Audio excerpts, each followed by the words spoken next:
Il y a quelques jours, j'ai fait écouter le montage de ma dernière vidéo à une amie. Au bout de quelques minutes, elle m'arrête et me dit « Attends, là, t'as écorché un mot.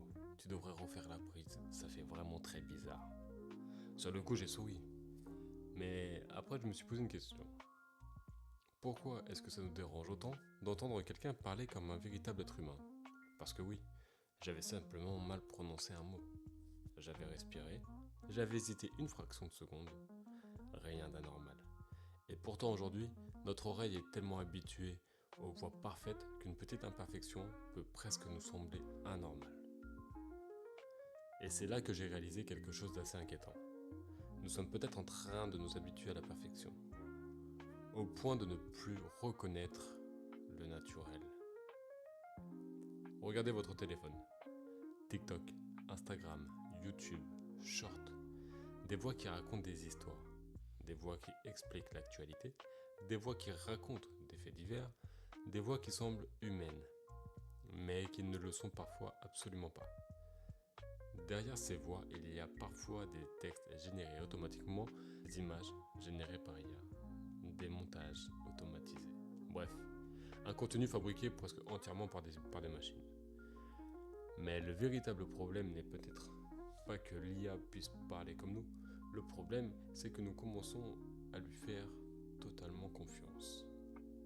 Et aujourd'hui, je vais vous montrer pourquoi ça pourrait devenir beaucoup plus grave qu'une simple invasion de vidéos artificielles.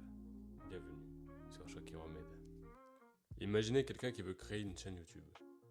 Il n'a pas envie de filmer, il n'a pas envie de parler, il n'a pas envie de monter. Il demande simplement une IA, écris-moi 10 histoires qui vont faire des millions de vues. L'IA crée des scripts. Une autre génère les images. Une autre crée la voix. Une autre monte la vidéo et quelques minutes plus tard, la vidéo est prête. Pas de caméra, pas de studio, pas de journaliste. Pas même forcément de véritable créateur derrière. Et le plus fou, cette vidéo peut être extrêmement efficace. Parce qu'elle est rapide, elle est propre, elle ne bafouille jamais. Elle n'a jamais besoin de refaire une prise et ne fatigue pas. Et ne se trompe pas de mots. Et surtout, elle peut produire 24 heures sur 24. C'est ça qui change tout. On n'est plus simplement en train d'utiliser l'IA comme un outil, on commence à industrialiser la production du contenu. Et lorsqu'une machine peut produire en une journée ce qu'un être humain mettait plusieurs jours à fabriquer, devinez ce qui arrive. Le contenu se multiplie. Encore, et encore, et encore. Et nous, devant notre écran, nous consommons. Mais il y a un détail que l'algorithme ne comprend pas. Une vidéo peut être parfaite, et pourtant ne rien raconter. Parce qu'un humain ne regarde pas uniquement une vidéo pour recevoir de l'information, il regarde aussi pour ressentir quelque chose. Et c'est ici que ça devient beaucoup plus intéressant. Parce que le problème n'est pas seulement est-ce que cette vidéo était faite par une IA? La vraie question est qu'est-ce que cette exposition permanente au contenu artificiel fait à notre cerveau?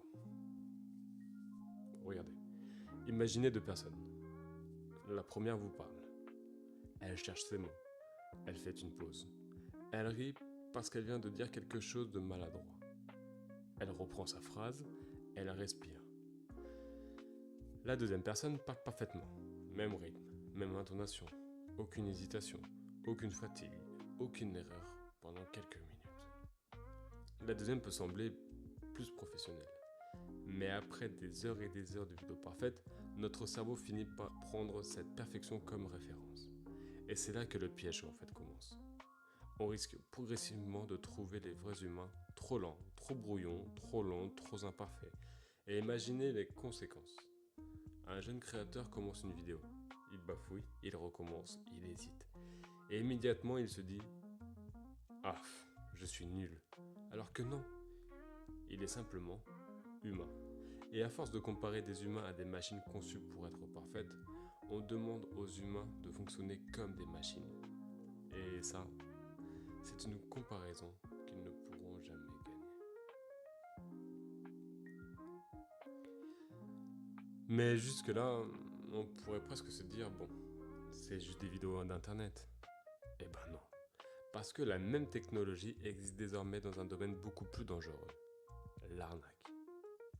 Imaginez, votre téléphone sonne, vous décrochez, et vous entendez la voix de votre fils. Il vous dit « Allô papa, j'ai un problème ». Vous reconnaissez immédiatement cette voix. Même intonation, même manière de parler, même timbre. Puis, il vous dit qu'il a eu un accident, qu'il a besoin d'argent, qu'il faut payer rapidement une somme à quelqu'un. Votre cerveau ne se dit pas « Attendez, analysons techniquement cette voix ». Non, votre cerveau se dit plutôt « C'est mon fils ».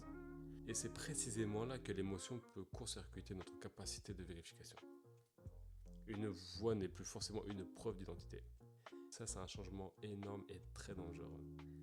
Pendant des décennies, entendre la voix d'une personne était une forme de preuve. Aujourd'hui, ça ne suffit plus. Et le problème ne concerne pas uniquement les particuliers. Imaginez un salarié qui reçoit un appel de son patron. Chose improbable que je vais dire, mais écoutez. Un appel où la voix est identique. Le patron demande un virement urgent, le salarié exécute. Quelques minutes plus tard, il découvre que son patron n'a jamais appelé.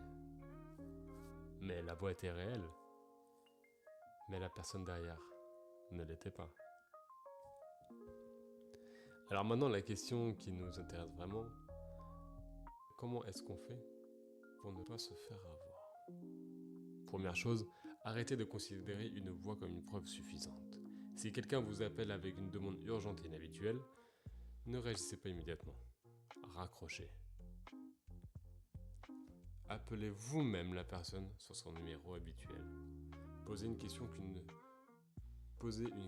que seul votre proche peut normalement connaître.